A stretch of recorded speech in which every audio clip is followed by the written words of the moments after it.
Migi unsa man taning magdamgo o kanang nagkaontag pumilo, nagpanit ko pumilo din ikaon pa gyud nako nya perti pa jong tamisa. Anya pagkahuman nabusog ko maayo jud sa pumilo nga nagpink-pink. Unsa man to siya migi? Ay huban aning pumelo. Oh, basta magdamgo gani ka og pumelo. Unya gitamisan ka kana tamisad ang relasyon sa managtiayon.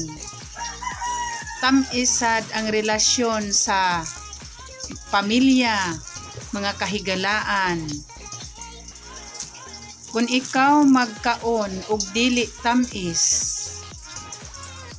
ang imuhang partner dili pod tamis. Ang imong mga kahigalaan dili pud tamis. Mao nay hubad ha sa imong damgo ug daghang salamat diha sa Univel.